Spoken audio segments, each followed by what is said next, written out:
Moriden, Athluan.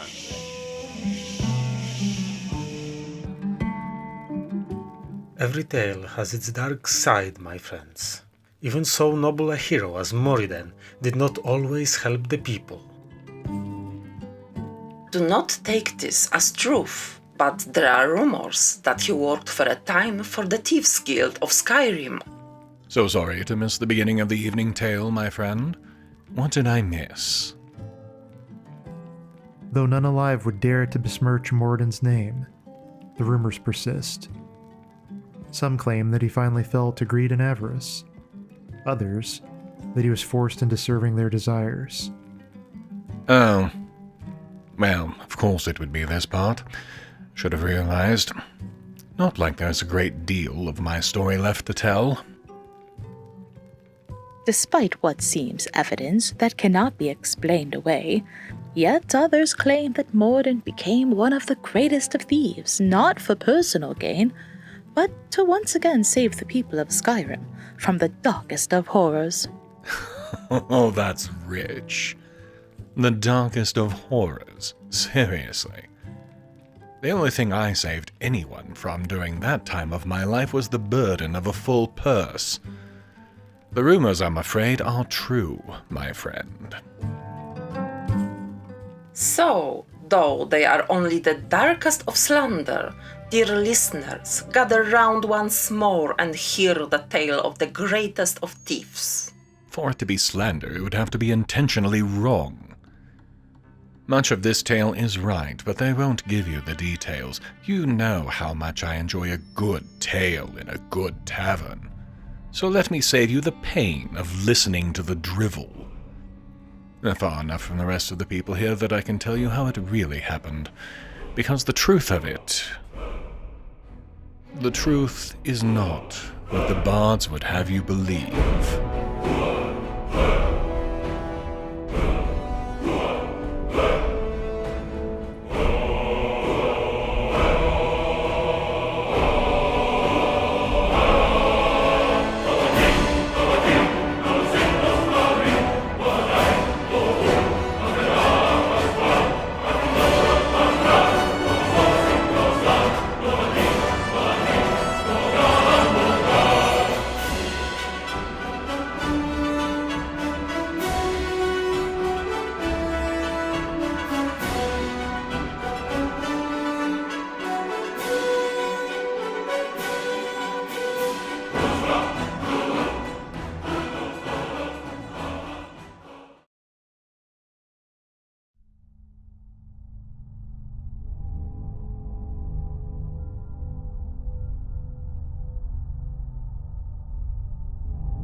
Second Seed, 4th Era, 202. I made use of the researchers' camp inside the ruin for the night and then made my way to Winterhold and the college. Tolfdir intercepted me at the entrance and told me that there might still be some issues held over from the whole Eye of Magnus episode. He wasn't specific, as no one has really provided any details nor looked into it yet. The assumption seems to have been that, since it was caused by the Eye, only someone with the Staff of Magnus would be able to deal with it. And I still had it. In the museum. I'll need to retrieve it and then stop by Windhelm on my way back to Riften. My real stop, however, was the Archmage's quarters, a position that it seems still has not been filled. I wonder what the problem is. They've had time to find someone. I'd have thought they would be falling all over themselves to get to the position. Oblivion, if I had the skills, I might consider it, even if magic isn't really a thing I do often. Regardless, the chambers were empty, which made it easy for me to find what I was looking for, the Stone of Barenziah, along with a few other small odds and ends that might make good displays. I had a general location for the next stone, but had a hard time locating a place for it to be hidden when I ducked into the lighthouse on a glacial drift to warm up.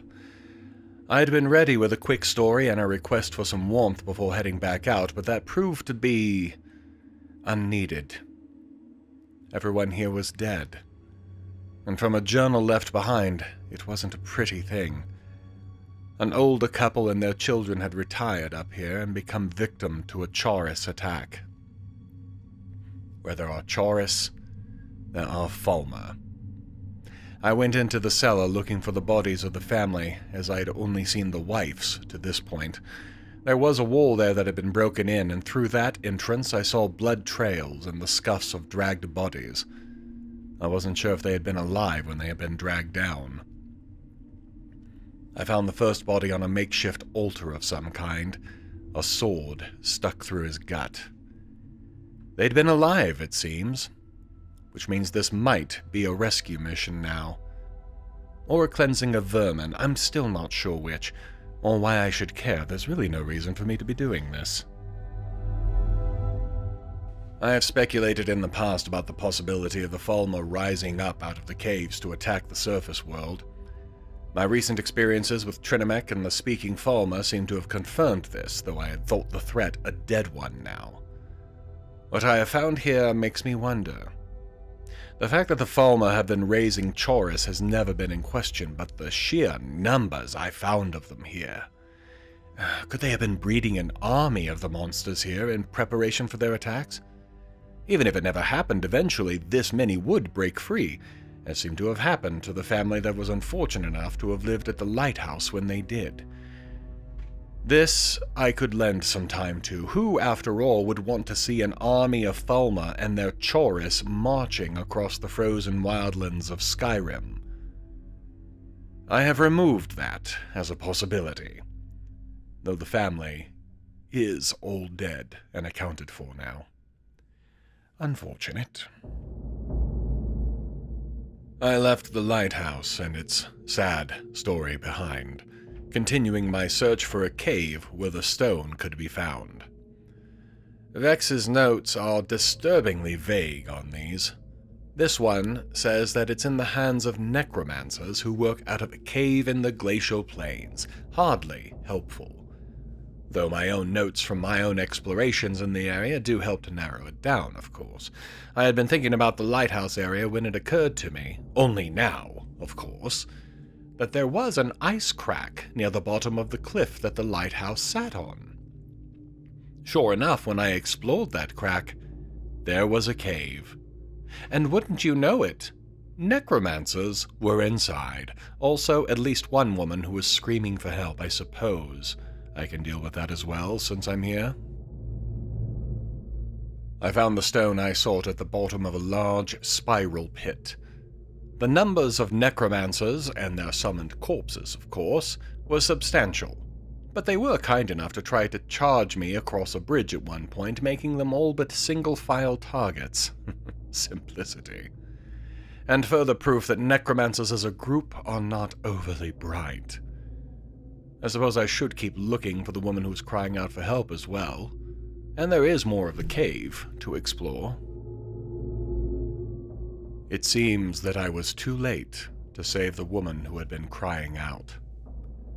I found what I presume to have been her body laid out on an altar, a dagger planted in a chest. Those who did it are no more, of course. Not that it would provide much comfort to whoever this woman was. Ah well, at least I was halfway successful in my efforts here. There is only so much one can do, after all. I'm guessing they killed her so they would have more bodies to raise when I got here, but they somehow forgot about that when the arrows started flying. Of interest, though, I did find a rather well-made flute among their goods. It even had a name embossed on it, one that I recognized from my time in Solitude. The Bard Pantea. Wonderful. Another bard. Now I begin to wonder how they seem to be losing their most prized instruments. Lazy idiots. The next stone on the list is located on an island just off the north coast, a Nordic tomb called Ingvild. There's no way I'm going in tonight, though. The hour is far too advanced, and there is no pressing need where time is concerned. After dealing with the Falmer hive and, well, isn't it interesting that we refer to the lair of a bunch of necromancers as a hive? Same as we do the home of other pests. At any rate, I'll be camping outside the entrance tonight before proceeding into the tomb in the morning. 5 Second Seed, 4th Era, 202. This is not just a tomb. It is also a necromancer's den, singular in this case. The necromancer in question is a former resident of Dawnstar, driven from its confines because he was more than a little strange. Stalker, creepy, always watching the women strange. Once he was all but exiled, he set up an Ingvild, and then, when the loneliness got to him, he turned to necromancy to create companions. Then it got very strange when a maid from Dawnstar got lost and ended up here. He killed her and then tried raising her immediately. I'll not go into details about the other things these journals detail. Only a truly disturbed mind would find them anything but revolting. He will no longer be an issue, however. He, like others before him, had made a throne to sit upon that was in clear view from an approaching hallway. An arrow through the head and his predations will never be a problem again. I took the Stone of Barenziah from his bedroom and left the cave. My return to Solitude was marked only by the sudden crime spree. I was careful, of course, and none of the thefts were traceable to me, but the fact that they were remarked on at all is a testament to how little influence the Thieves Guild has in this city. One of the 2 planned thefts would need to wait until after nightfall, when the shops involved were closed, but the others were accomplished easily enough. Robbing them when they aren't home is so much easier than trying to stay silent at night. The Stone of Barenziah, on the other hand, would not require subtlety. The one I sought was in the possession of a band of pirates who tended to anchor their ship near the Solitude lighthouse. The ship was anchored there, indeed, and since there was no need to be nice or stealthy about it, I began my assault on the ship in typical fashion. Arrow fire from long range.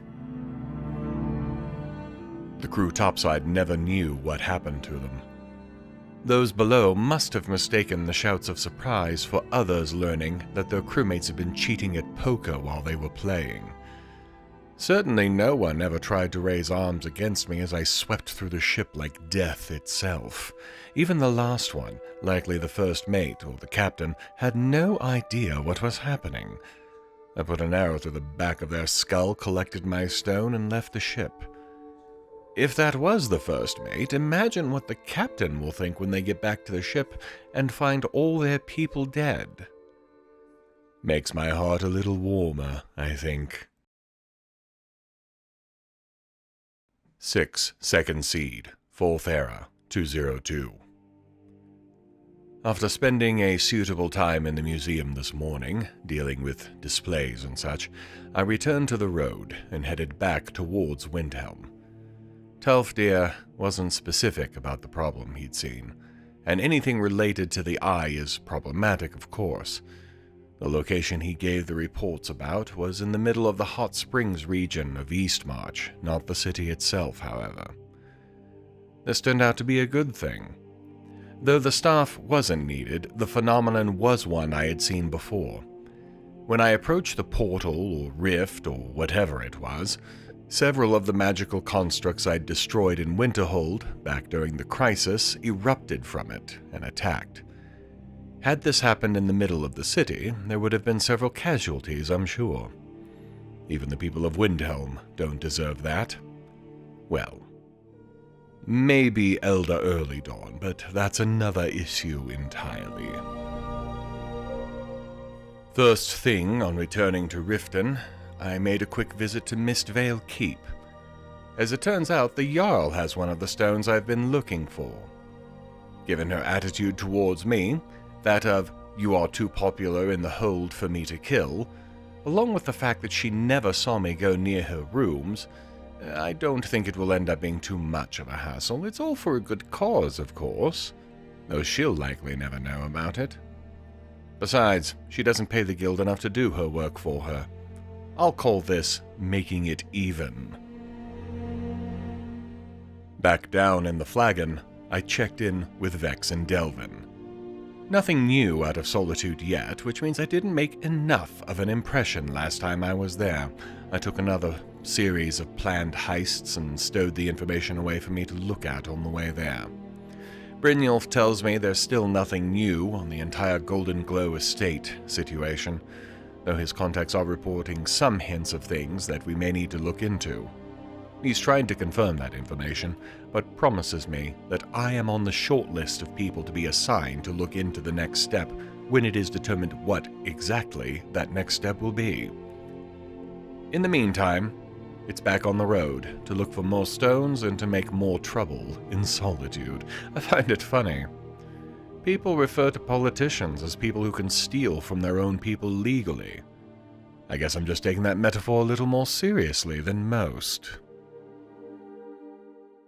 The next stone was in the possession of a bandit group in Falkreath. Deciding to take the southern route to Falkreath, I passed through the remains of Helgen and pulled up outside Pinewatch, supposedly a logging site. Not that you would know it from the forest around them. I snuck into the site and found a single bandit on his own, easily dealt with.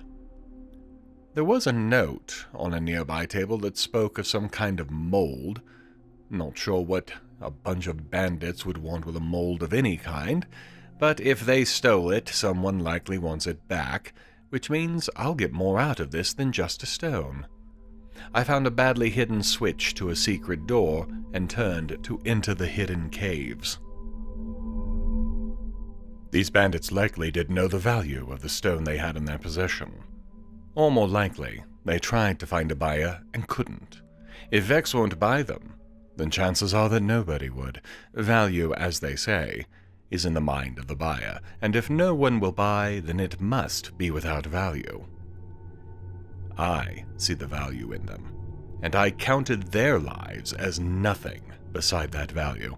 Plus, they are bandits, so it isn't like anyone will care too much about them all dying. The main group of bandits were past the storeroom containing the stone. From some notes I found lying around, there was some backstabbing about to go down. Many of the band wasn't thinking highly of their leader, and were trying to convince the rest to strike, get into the treasure room and walk away with fat pockets. All of them now dead, including their leader, whom I shot while she was in her bed, I got to take that walk through the treasure room myself. It wasn't exactly packed, but it did have a good amount of treasure to it, including a mold, a silver mold, as it turns out, for making silver candlesticks. I don't see how this was worth stealing in the first place, but I'll have to try to figure out where it belongs and try to get some value out of it. Rather than rest, I'm going to push for Solitude tonight. I did my last round of thievery in daylight, so I may as well try the night for this round, to keep things different. Wouldn't want anyone to start seeing a pattern now, would I? 7 Second Seed, 4th Era, 202. Rather than take the main roads, I took a small pathway off the main road, hoping to shortcut the route and save some traveling time. Instead, I ran full into a cave entrance and a young man who was badly injured. The story isn't much to tell. A hunter and his 2 friends at Falkreath were hunting bears and got ambushed by a trio of Spriggans. 2 are dead, and the survivor isn't smart enough to go home. Rather than have his death on what is left of my conscience, I sat him down and went in to take care of the Spriggans myself. They weren't hard to deal with. On my return, the survivor had built a small fire and started cooking up a small meal, which he shared. Payment enough, I suppose, though he insisted I take his lucky dagger as well. With time to kill before I needed to arrive in Solitude, still aiming for that nighttime series of robberies after all, I tracked down another nearby lead on a Stone of Barenziah. This one is located in Sunderstone Gorge, not far from where I camped this morning. Creeping up on the cave, I found it guarded by a necromancer and 2 of his skeleton slaves. Wonderful! Another necromancer hive.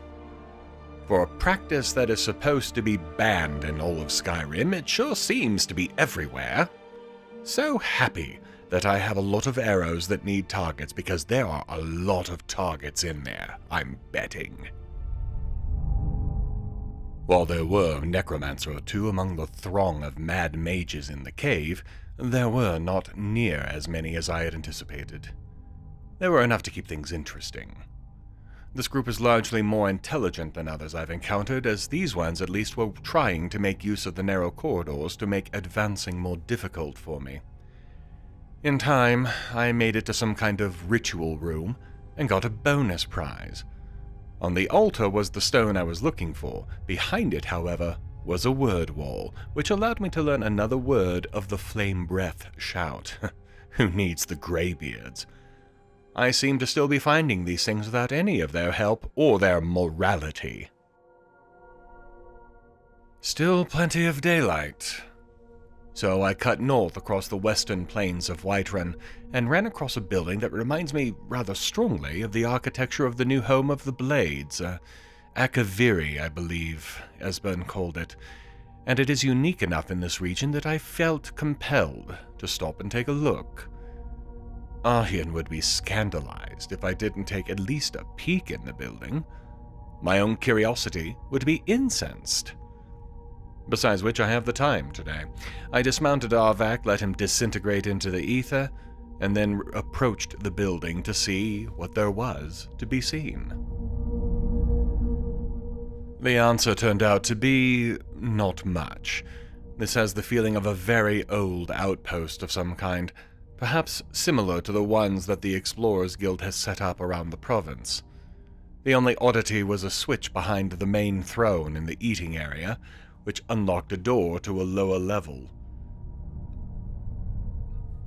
Below, in a room with 4 large Riemann Cyrodiil head sculptures, 4 more than it needed, I should note in passing, there was a pedestal with an artifact of some kind on it. I'm no expert, but it appears to be a very odd weapon, perhaps in the same vein as a dagger.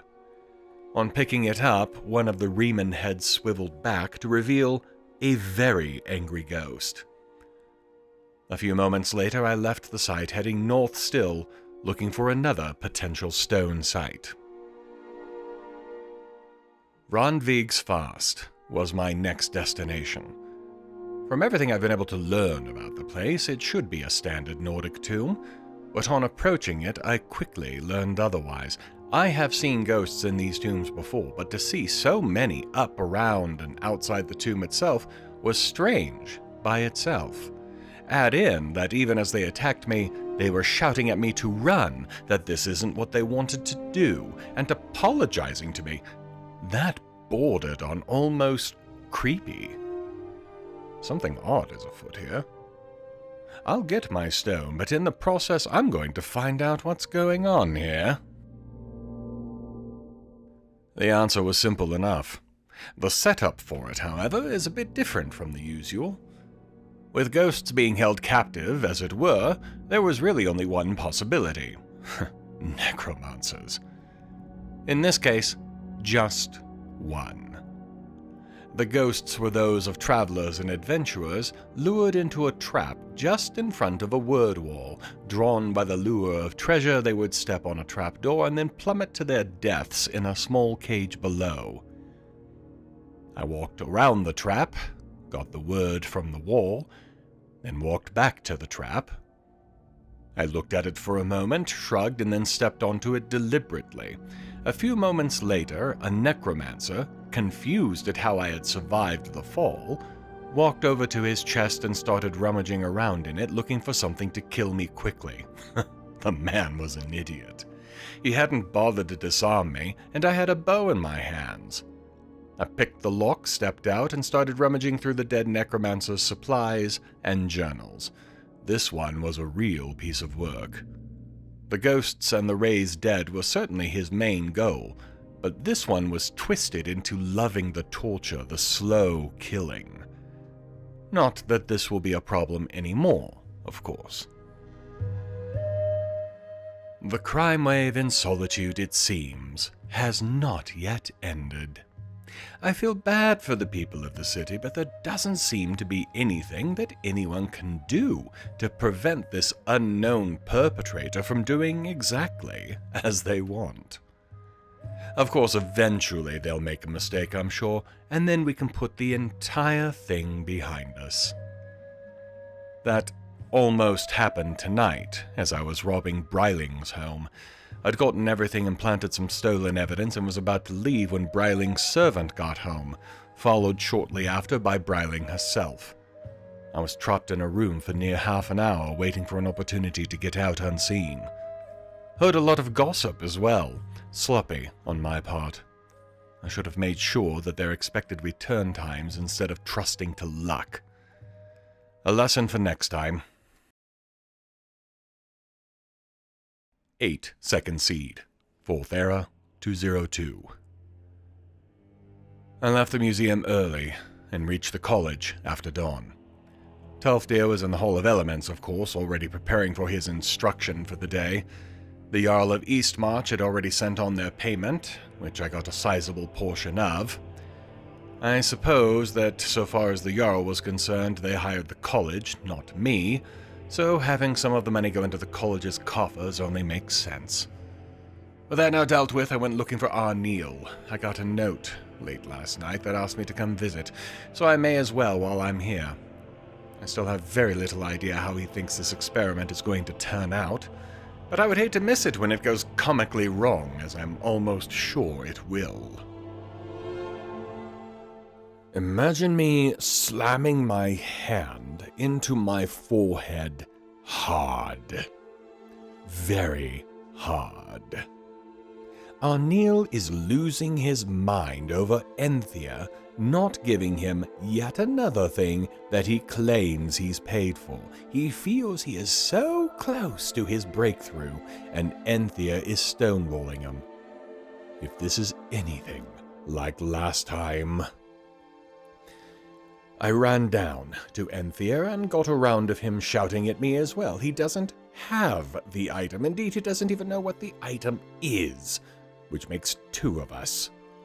Enthia's entire involvement was arranging for the transport of the item from Morrowind to the college, and Enthia wasn't keeping close tabs on it since it was a routine delivery.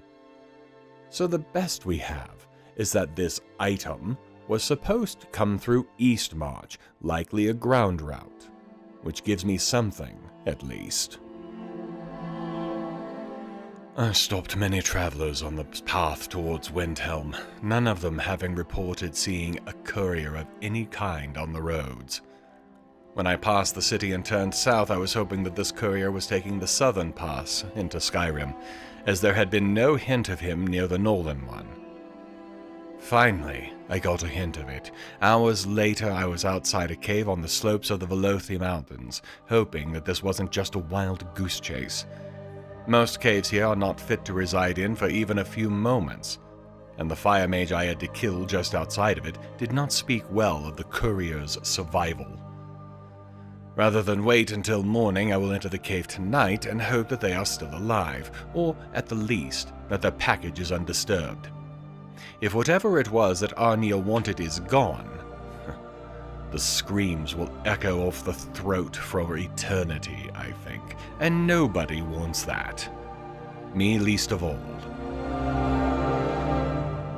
The mage I saw at the entrance was just the first of many. I'm not sure what this dagger is that I pulled from the courier's corpse, but it clearly was drawing a lot of attention. It seems Dwemer in make, so that seems to check out with Arneal's research. The blade, though, is very odd, almost crystalline. Well, whatever it is, I'll take it back to Arneal when I pass through there next.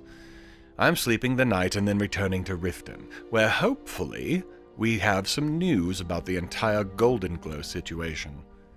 I may be new to the guild, but something about the place being sold just doesn't sit right. I suspect Daedric involvement. But then, since I'm looking for a Daedra, I would, wouldn't I?